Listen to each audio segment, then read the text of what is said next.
আজকে বন্ধুরা তোমাদের সাথে আমি কুঁদরি রেসিপি শেয়ার করব। অনেকে কিন্তু কুঁদরি খেতে একদমই পছন্দ করে না, তাদেরকে যদি এইভাবে বানিয়ে দেওয়া যায় তারা কিন্তু চেয়ে খেতে বাধ্য হবে। দেখতে যেমন লোভনীয়, খেতেও কিন্তু অত্যন্ত সুস্বাদু। নমস্কার বন্ধুরা, তোমরা দেখছো আশাস কুকবুক। আশাস কুকবুকে তোমাদেরকে অনেক অনেক স্বাগত। আজকে আমি এই কুঁদরির ভীষণ টেস্টি রেসিপি তোমাদের সাথে শেয়ার করছি।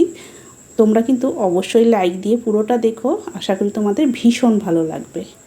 এখানে দেখো আমি 250 গ্রাম কুঁদরি নিয়েছি, আর কুঁদরিগুলো আগে কিন্তু ভালো করে ধুয়ে নিয়েছি। এবার কুঁদরির দুই সাইড একটু করে কেটে বাদ দিয়ে মাঝখানে দেখো একটু করে এইভাবে চিড়ে দিচ্ছি। এইভাবে কিন্তু কুঁদরিগুলোকে কেটে নেব। আর কাটার আগে কিন্তু অবশ্যই কুঁদরিগুলোকে ভালো করে ধুয়ে নিতে হবে। আর সব কুঁদরিগুলোই এইভাবে মাঝখানে একটু করে কেটে দিচ্ছি, যাতে রান্নার পর তেল মশলা এইভাবে ভেতরে যাবে, খুব সুন্দর লাগবে খেতে। এইভাবে সবগুলো আমি কেটে নিয়েছি দেখো। আর দেখতে পাচ্ছ এই যে মাঝখান থেকে একটু করে কেটেছি, সবগুলো এরকম করে কেটে দিয়েছি। এবার আমি রান্নায় চলে যাচ্ছি। গ্যাস ধরিয়ে একটা কড়াই বসিয়ে দিয়েছি, 2 চামচ মতো সাদা তেল দিলাম। এই কুঁদরি রান্না কিন্তু খুব একটা বেশি তেল লাগবে না, কিন্তু ভীষণ সুস্বাদু হবে। তেলটা যে গরম হয়ে গেছে, তখন আমি এর মধ্যে অল্প সামান্য একটু লবণ দিয়ে দিলাম। তারপরে কুঁদরিগুলো দিয়ে দিচ্ছি, দিয়ে নাড়াচাড়া করে কুঁদরিগুলোকে ভেজে নেব। লবণ দিয়ে একটু ভাজবো, তাহলে কুঁদরিগুলো খুব সুন্দর তাড়াতাড়ি নরমও হবে, ভেতরে লবণও যাবে, ভাজাটা খুব ভালো হবে। অল্প করে লবণ দিয়ে নাড়াচাড়া করে কুঁদরিগুলোকে ভেজে নেব, কিন্তু ভাজতে একটু টাইম লাগবে, তাই আমি ঢাকা দিয়ে এবার এই মশলাটা রেডি করে নিচ্ছি। গ্যাসেরটা অবশ্যই লোয়ে করে দিয়েছি। এবার একটা বাটিতে দেখো 1 চামচ দিয়ে দিলাম ধনে গুঁড়ো, আর এটা ঝাল লঙ্কার গুঁড়ো 1/2 চামচ মতো হবে, সেটা দিয়েছি। লঙ্কার গুঁড়োটা অবশ্য আমার বাড়িতে বানানো, তাই পুরো একদম গুঁড়ো হয়নি। আর কাশ্মীরি লঙ্কার গুঁড়ো দিয়ে দিয়েছি 1/2 চামচ, 1/2 চামচ দিয়ে দিলাম হলুদ গুঁড়ো। অল্প জল দিয়ে মশলাটা এইভাবে রেডি করে রাখছি। এইভাবে মশলা রেডি করে রাখলে রান্নার কালারও ভালো হয়, তার সাথে টেস্টও কিন্তু ভালো হয়। মশলাটা আমার রেডি করা হয়ে গেল। এবার এটা 1 মিনিট পর আমি ঢাকাটা খুলে নিলাম, দিয়ে নাড়াচাড়া করে নিচ্ছি। আবার কুঁদরিটা কিন্তু এখনও ভাজা হয়নি, আরও কিছুক্ষণ সময় নিয়ে নাড়াচাড়া করে কুঁদরিগুলো ভালো করে ভেজে নেব। কুঁদরি ভাজতে একটু সময় লাগবে, প্রায় 2 থেকে 3 মিনিট সময় লাগবে ভাজতে। আর মিডিয়াম টু লো করে দিয়েছি গ্যাসের হিটটা কিন্তু এবার, দিয়ে নাড়াচাড়া করে কুঁদরিগুলোকে ভালো করে ভেজে নিচ্ছি। দেখো কুঁদরিগুলো কিন্তু নাড়াচাড়া করতে করতে খুব সুন্দর কিন্তু ভাজা হয়ে গেছে, দেখে কিন্তু বুঝতে পারছো। এবার আমি কুঁদরিগুলোকে তুলে নিচ্ছি। আর কুঁদরি ভাজতে গেলে কিন্তু কড়াইয়ের এরকম একটু লাল হয়েই যায়। সবগুলো কুঁদরি আমি তুলে নিলাম। তুলে নেওয়ার পর তোমাদের আমি দেখাচ্ছি ভাজাটা কত সুন্দর হয়েছে, তারা দেখাচ্ছি। এই দেখো, দেখতে পাচ্ছ কুঁদরি ভাজা কিন্তু খুব সুন্দর হয়ে গেছে। এবার আবারও 2 চামচ মতো তেল দিলাম। তেলটা যে একটু গরম হয়ে গেছে, তারপরে এর মধ্যে দিয়ে দিচ্ছি 1/2 চামচ গোটা জিরে।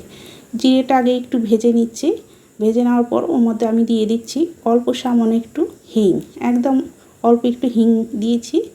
দিয়ে তারপরে এর মধ্যে একটা পেঁয়াজ দেখো আমি চপারে চপ করে নিয়েছি, পেঁয়াজটা দিয়ে দিলাম। দিয়ে নাড়াচাড়া করে পেঁয়াজটা একটু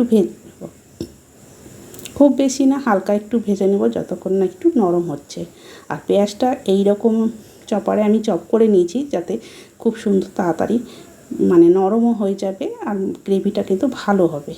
চাইলে তোমরা কিন্তু এরকম কুচি কুচি করে যদি একদম কেটে নিতে পারো তাতেও হবে, কিন্তু সময় লাগবে। চপারে খুব সুন্দর তাড়াতাড়ি হয়ে যায়।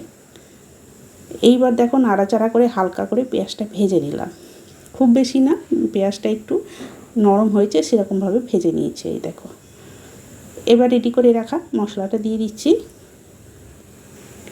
মশলাটা দেওয়ার পর মশলা বাটিতে বেশ কিছুটা মশলা লেগে আছে, তাই ধুয়ে আরও অল্প একটু জল দিয়ে দিলাম। জল দিয়ে এবার নাড়াচাড়া করে মশলাটা আগে একটু কষিয়ে নিচ্ছি। অল্প একটু সময় নিয়ে নাড়াচাড়া করে নেব। এরপর আরও কিছু মশলা দেব। আগে এই মশলাটা একটু নাড়াচাড়া করে ভেজে নিচ্ছি ভালো করে। আর গ্যাসের হিটটা কিন্তু লোয়ে রেখেছি, লোয়ে রেখে মশলাটা এইভাবে কষতে হবে, তাহলে কিন্তু রান্নার স্বাদও ভালো হবে। একটু সময় লাগবে, কিন্তু রান্নার টেস্টটা দুর্দান্ত হবে। তার সাথে কালারও কিন্তু খুব সুন্দর হবে। অল্প একটু ভাজা ভাজা করে নিয়েছি, তারপরে এর মধ্যে দিয়ে দিলাম 1/2 চামচ রসুন বাটা আর 1/2 চামচ আদা বাটা। সবগুলো কিন্তু আমি 1/2 চামচ করে মশলা দিচ্ছি, খুব একটা বেশি মশলা লাগছে না, শুধু ধনে গুঁড়োটাই 1 চামচ দিয়েছি। দিয়ে নাড়াচাড়া করে এই আদা রসুনটা আরেকটু এইভাবে কষিয়ে নিলাম, যাতে কাঁচা গন্ধ চলে যায়। নাড়তে নাড়তেই দেখো মশলা থেকে কিন্তু সুন্দর তেল ছেড়ে আসছে এক্ষুনি। এবার একটা টমেটো, সেটাও আমি কিন্তু চপারে দিয়ে চপ করে নিয়েছি। চাইলে তোমরা কিন্তু মিক্সি জারে দিয়ে একদম পেস্ট করে নিতে পারো। টমেটোটা দেওয়ার পর পরিমাণ মতো এই সময় লবণ দিয়ে দিলাম। লবণটা অবশ্যই কি খেয়াল করে দিতে হবে, কেন কুঁদরি ভাজার সময় কিছুটা লবণ দিয়েছিলাম, সেই ভেবে কিন্তু লবণটা দিতে হবে। আরও অল্প একটু জল দিয়ে দিলাম 2 চামচ মতো, দিয়ে এবার নাড়াচাড়া করে গ্যাসের হিটটা লো করে দিয়ে ঢাকা দিয়ে দিলাম 1 মিনিটের জন্য। 1 মিনিট পর ঢাকাটা খুলে নিচ্ছি।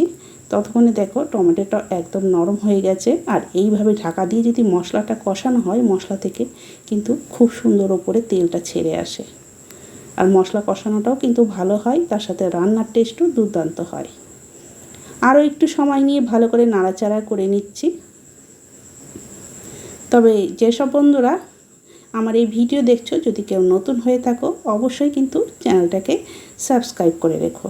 আর এরকম নিত্য নতুন ভিডিও আপডেট পেতে হলে অবশ্যই বেল আইকনটা প্রেস করে রাখবে। এখানে দেখো আমি 2 চামচ টক দই ফেটিয়ে রেখেছিলাম আগে থেকে, সেটা দিলাম।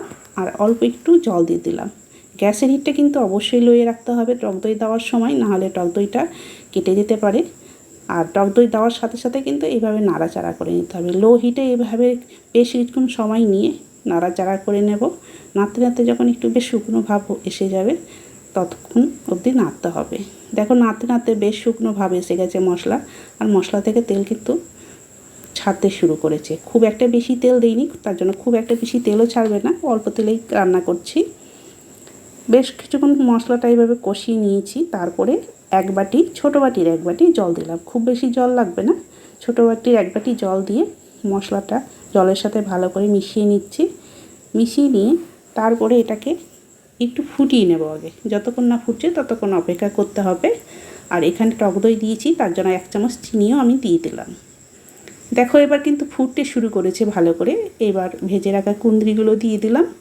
আর এখানে আমি আরও 2টো কাঁচা লঙ্কা দিয়ে দিলাম। দিয়ে নাড়াচাড়া করে এবার একটা ঢাকা দিয়ে মিডিয়াম টু লো হিটেই 5 থেকে 6 মিনিট এইভাবেই রান্না করে নেব। 5 থেকে 6 মিনিট রান্না করলে কিন্তু কুঁদরিগুলো খুব সুন্দর সেদ্ধ হয়ে যাবে। 5 থেকে 6 মিনিট পর ঢাকাটা খুলে নিলাম। আর দেখো কুঁদরি কিন্তু খুব সুন্দর কিন্তু সেদ্ধ হয়েছে। আর দেখতে পাচ্ছ গ্রেভিটা দুর্দান্ত হয়েছে। এরকমই মাখা মাখা হবে, তাহলে খেতে খুবই ভালো লাগবে। অল্প একটু সামান্য লাস্টে দিয়ে দিলাম গরম মশলার গুঁড়ো। গরম মশলার গুঁড়োটা দেওয়ার পর ভালো করে নাড়াচাড়া করে মিশিয়ে নিচ্ছি। মিশিয়ে নিলে কিন্তু এখানে আমার কুঁদরি রান্না পুরো হয়ে যাবে। আর দেখো কতটা সুন্দর হয়েছে। এবার এটা আমি গ্যাসের হিট অফ করে দিলাম। দিয়ে এবার একটা ঢাকা দিয়ে কিছুক্ষণ সময়ের জন্য রাখবো, তারপরে সার্ভ করে তোমাদের জন্য দেখাচ্ছি। দেখো কতটা সুন্দর হয়েছে, দেখতে যেমন লোভনীয়, খেতেও কিন্তু অত্যন্ত সুস্বাদু। তোমাদের আজকের এই কুঁদরি রেসিপি কেমন লাগলো কমেন্ট করে কিন্তু তোমরা অবশ্যই জানাবে। আর যদি ভালো লেগে থাকে বন্ধু আর ফ্যামিলির সাথে বেশি বেশি করে শেয়ার করে দেওয়ার অনুরোধ রইল। আর তোমরাও কিন্তু অবশ্যই এইভাবে কুঁদরি রান্না করে দেখো, তাহলে যারা খায় না তারাও দেখবে চেয়ে চেয়ে খাবে। এতটা টেস্টি হয়, ভীষণ সুস্বাদু আর ভীষণ ভালো লাগে খেতে। এটা রুটির সাথেও কিন্তু খেতে পারো, রুটি পরোটা ভাতের সাথেও ভালো লাগে, তো রুটি পরোটার সাথেও খেতে পারো। তাহলে বন্ধুরা আজকের মতো আমি এখানেই শেষ করছি। আবার একটা নতুন রেসিপি নিয়ে চলে আসব। সবাই ভালো থেকো, সুস্থ থেকো। সবাইকে অনেক অনেক ধন্যবাদ জানিয়ে আজকে আমি এখানেই শেষ করছি।